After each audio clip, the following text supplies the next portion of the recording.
Hello, everyone, and welcome to a brand new episode of your Not Your General History podcast. This is Danny Joseph here, introducing a brand new segment called Buttons to Books. And today's book will be none other than the very famous Pride and Prejudice. Now, everyone knows Pride and Prejudice, the 19th century book by Jane Austen.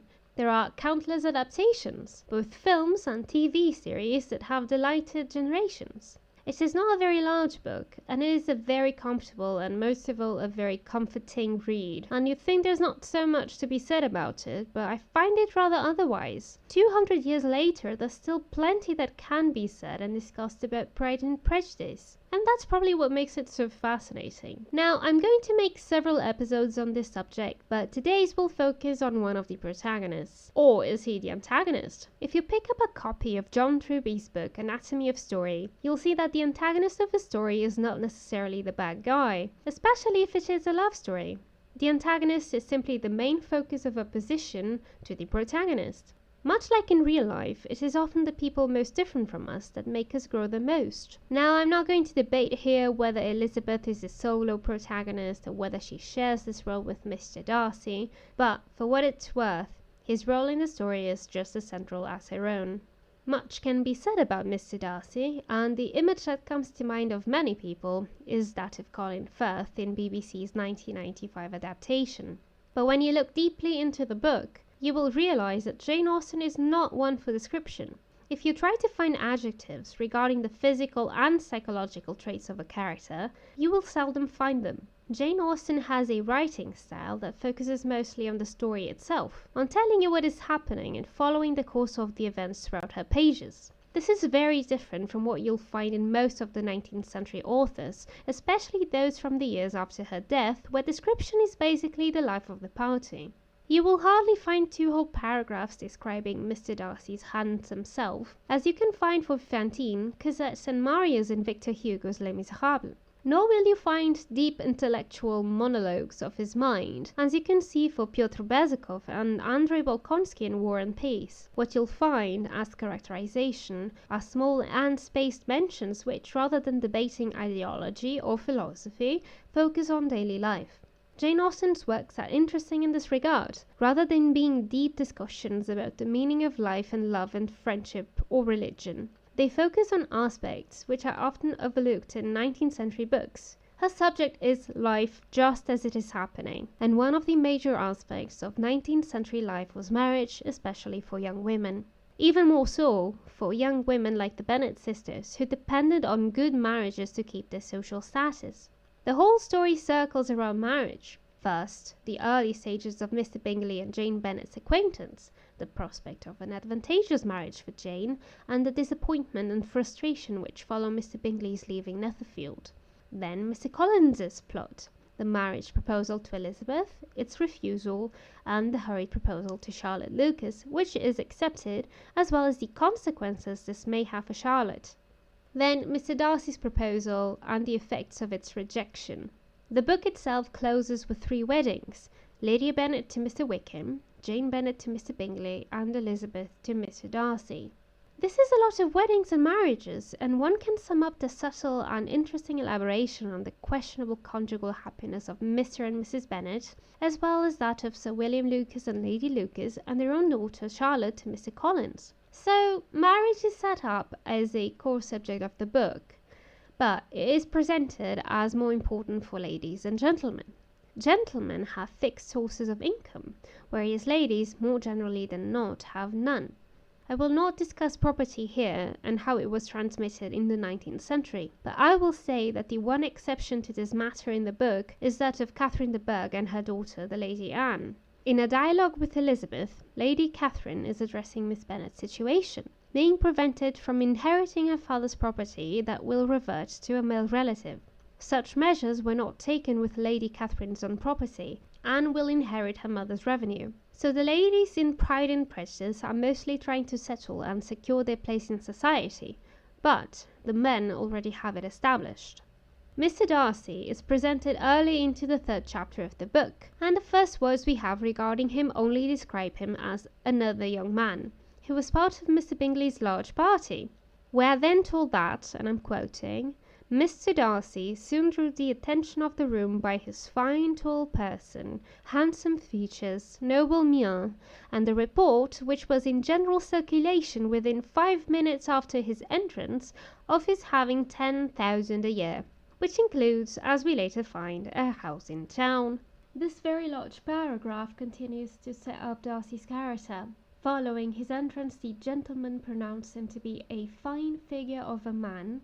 The ladies declared he was much handsomer than Mr. Bingley, and he was looked at with great admiration for about half the evening, till his manners gave a disgust which turned the tide of his popularity, for he was discovered to be proud, to be above his company, and above being pleased, and not all his large estate in Derbyshire could then save him from having a most forbidding, disagreeable countenance, and being unworthy to be compared with his friend. This seems to show a very unpleasant man.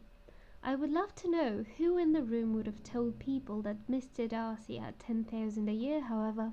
Darcy is described throughout the book as a clever man, so he probably was well aware that his newly found popularity was due to his financial assets. I don't think he minded this as much as he minded being noticed at all, as Mr. Darcy will show some very keen awareness of his financial status throughout the book. He is definitely a proud, rich man who is well aware of his status. But I am here to argue that Mr. Darcy actually did have quite a sense of humour and a lot of sass. At this first ball he is disliked. He danced only once with Mrs. Hurst and once with Miss Bingley, declined being introduced to any other lady, and spent the rest of the evening in walking about the room, speaking occasionally to one of his own party. His character was decided. He was the proudest, most disagreeable man in the world, and everybody hoped that he would never come there again. Do notice how quickly the room's opinion on Mr. Darcy changes. He goes from being far handsomer than Bingley to being the worst person alive. Perhaps this would be forgiven more easily if he had been showing himself open to prospective marriages, as balls were often a place where one could meet a potential bride and groom. But as he was rather uninterested, he was easily dismissed. There's one interesting detail on this matter that is revealed much later in a conversation between Charlotte Lucas and Elizabeth Bennet. Charlotte says that his pride does not offend her so much as pride often does, because there is an excuse for it. One cannot wonder that so very fine a young man, with family, fortune, everything in his favour, should think highly of himself. If Charlotte may so express it, he has a right to be proud. To which Lizzie replies, "That is very true, and I could easily forgive his pride if he had not mortified mine." So it seems that what we read regarding the ball is not that linear. Apparently not everyone in the region was willing to consider Darcy in a bad light, and even those who had disliked him would have been willing to, if not forgive, at least accept his pride, on account of his fortune, his ancestors, and perhaps a little bit of his appearance. Darcy primes for reserve and shyness, however, and it is unlikely that he would have refused to dance with the young ladies, whether he liked them or not, had he felt comfortable. Darcy's manner in this entire occasion is of extreme discomfort. Look at what he says after Bingley tries to have him dance. "I certainly shall not. You know how I detest it unless I am particularly acquainted with my partner. At such an assembly as this it would be insupportable. Your sisters are engaged, and there is not another woman in the room whom it would not be a punishment to me to stand up with." As I will show later, the fact is that not only does he offer to dance with other ladies, namely with Elizabeth, but he is also shown to be quick to discreetly reprimand Caroline Bingley, which shows that although he would dance with her, he was well aware of her character. Bingley calls him fastidious. This is when Mr. Darcy says that he is dancing with the only handsome girl in the room, the eldest Miss Bennet, which means he had noticed Jane. This is where we are given some doubt as to how shallow he is regarding women. I don't have an answer for this, because in spite of what he says next, he does marry Elizabeth. Bingley says that he can introduce him to another Bennet girl who is very pretty and very agreeable. Mr. Darcy had not noticed Elizabeth yet, or had at least pretended not to, because he asks, "Which do you mean?" and then says the very famous sentence, "She is tolerable, but not handsome enough to tempt me. I am in no humour at present to give consequence to young ladies who are slighted by other men. You had better return to your partner and enjoy her smiles, for you are wasting your time with me." We all agree. These smiles continue to be noticed and even criticised by Mr. Darcy. Miss Bennet he acknowledged to be pretty, but she smiled too much. Oh, Darcy! We know Mr. Darcy appreciates people's good qualities. When we read into the explanation of his friendship with Bingley, we see that Bingley was endeared to Darcy by the easiness, openness, and ductility of his temper, though no disposition could offer a greater contrast to his own, and though with his own he never appeared dissatisfied, of course. Darcy was self-assured, it seems, but not self-assured enough that he could not see other people's good qualities. He is described as superior in understanding to Bingley, as being clever, but also haughty, reserved, and fastidious, and his manners, though well bred, were not inviting. Whereas Bingley was generally liked, Darcy was continually giving offence. He can be extremely pompous and even irritating. While Bingley compliments the whole assembly, Darcy says that they are a collection of people in whom there was little beauty and no fashion, for none of whom he had felt the smallest interest, and from none received either attention or pleasure. No wonder, Mr. Darcy, that you got neither attention nor pleasure. But is this really what you think? Here enters another famous paragraph. Occupied in observing Mr. Bingley's attentions to her sister, Elizabeth was far from suspecting that she was herself becoming an object of some interest in the eyes of his friend. We do not know when this change occurs within Mr. Darcy, but it is one of the few occasions in which we are given some insight into his inner thoughts, and realize that they probably would have seen each other a few times, and that his opinion swayed significantly. Mr. Darcy had at first scarcely allowed her to be pretty. Note the scarcely here. He had looked at her without admiration at the ball, that much we know already, and when they next met he looked at her only to criticize. So he was looking at her on purpose to criticize. And here is the catch. No sooner had he made it clear to himself and his friends that she hardly had a good feature in her face, than he began to find it was rendered uncommonly intelligent by the beautiful expression of her dark eyes. To this discovery succeeded some others equally mortifying, though he had detected with a critical eye more than one failure of perfect symmetry in her form. How kind of him! He was forced to acknowledge her figure to be light and pleasing, forced to acknowledge. And in spite of his asserting that her manners were not those of the fashionable world, he was caught by their easy playfulness. It seems somehow that Jane Austen is telling us that from early on Mr. Darcy was going through great efforts to assert himself that Elizabeth Bennet was not pretty and even less interesting. The expressions she uses make me question the whole of their first encounter. No sooner had he made it clear to himself, he had to make it clear to himself that she was not pretty, and as he fought to ascertain this fact, he ended up finding not only positive things about Elizabeth, but little details about her that are also noticed by close acquaintances. The beauty of her dark eyes, also commented on by Sir William Lucas, the light and pleasing figure, and the easy playfulness of her manners, which is very, very interesting, because he enjoys her being playful while criticizing her sister for smiling. So double standards right here. It is here that we begin to notice that, shy as he may be, Darcy can also step up in conversation. He began to wish to know more of her, and, as a step towards conversing with her himself, attended to her conversation with others. This seems a cautious measure, and Elizabeth not only notices, but she is displeased with his resources. There is one thing she says here that strikes as one of the most truthful. Mr. Darcy has a very satirical eye, and this begins to show from this moment onwards, when Elizabeth asks him if she did not express herself very well when asking Colonel Forster to throw a ball. Darcy says, with great energy, but it is always a subject which makes a lady energetic. How nice of him.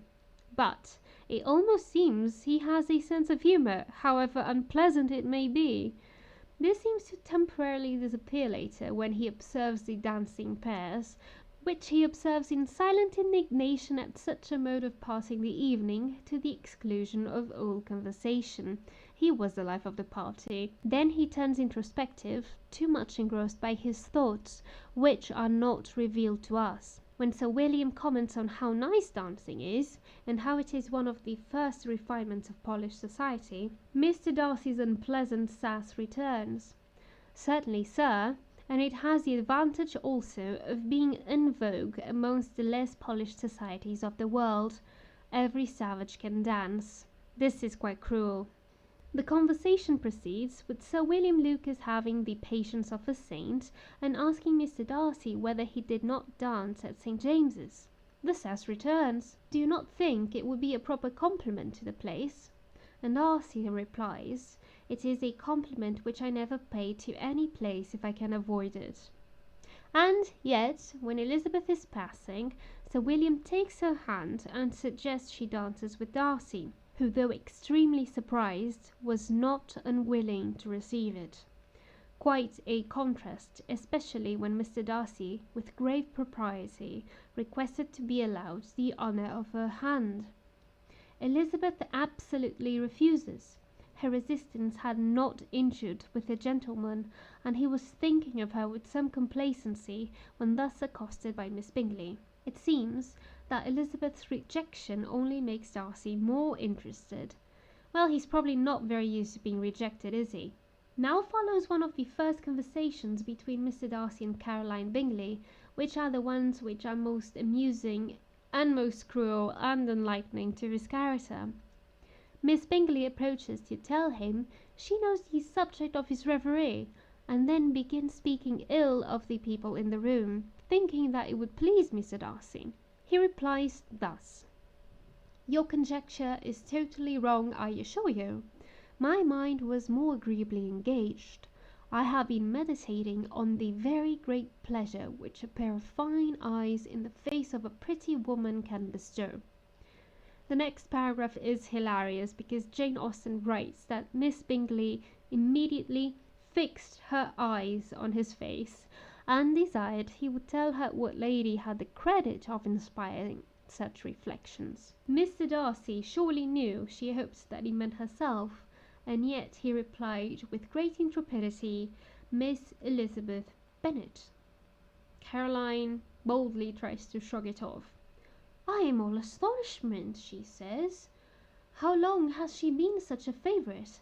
And pray when am I to wish you joy?" And here we know that Mr. Darcy seems to have been provoking Caroline on purpose. That is exactly the question which I expected you to ask. A lady's imagination is very rapid. It jumps from admiration to love, from love to matrimony, in a moment. I knew you would be wishing me joy. Why did he tell her about the fine eyes, and why did he say Elizabeth's name? As will be seen in other circumstances, Darcy seems to take some cruel amusement in teasing Caroline, as if to keep her attentions from him. He listened to her with perfect indifference, while she chose to entertain herself with speaking of his future marriage, and as his composure convinced her that all was safe, her wit flowed long. Mr. Darcy's double standards continue as his acquaintance with Elizabeth develops. When she goes to visit her sick sister Jane in Netherfield, she arrives a little messy and dishevelled because of the weather, and all react differently. Darcy said very little, divided between the admiration of the brilliancy which exercise had given to her complexion, and doubt as to the occasions justifying her coming so far alone. It seems doubtful, seeing the general narrative, that Elizabeth had any interest in Mr. Darcy whatsoever by this point, and yet he is already beginning to presume himself an object of admiration. He is used to being admired, it seems. Both of Bingley's sisters seem to prefer his company, even Mrs. Hurst. Later in the day, Louisa Hurst and Caroline Bingley are commenting on Elizabeth, and of course they are speaking ill of her. Louisa probably knows or suspects of her sister's intentions towards Mr. Darcy, and surely would very much like her to succeed. So they focus on Elizabeth's dirty petticoat, her untidy blowsy hair, and then Caroline tries to turn him against her. You observed it, Mr. Darcy, I am sure, and I am inclined to think that you would not wish to see your sister make such an exhibition.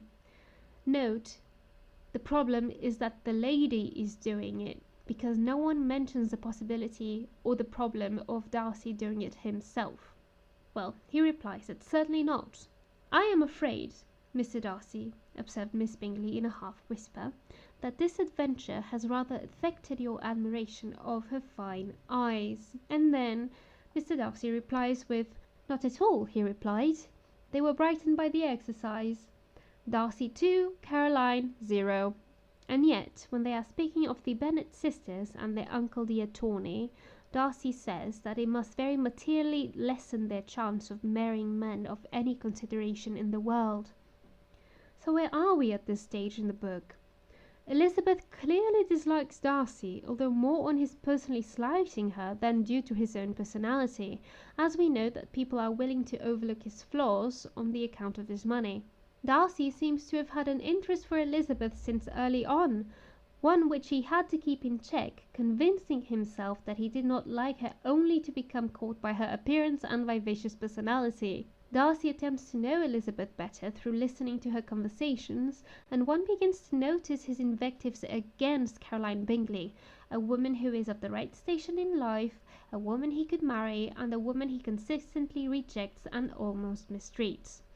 Well, maybe not almost. Caroline accepts this treatment and consistently tries to turn him against Elizabeth to no avail. Mr. Darcy's self-assuredness make him convinced that Elizabeth is developing an interest for him, even though he was the one interested and the one who sought to know her best, to investigate her conversations with others. He is starting to show a marked sense of humour, Mr. Darcy's sass as I call it, but he often ends up displaying a meanness that leaves a sour taste. I will end this episode here, and I hope to see you all next time to continue discussing Mr. Darcy, and as the Romans would say, well, let's say to you all,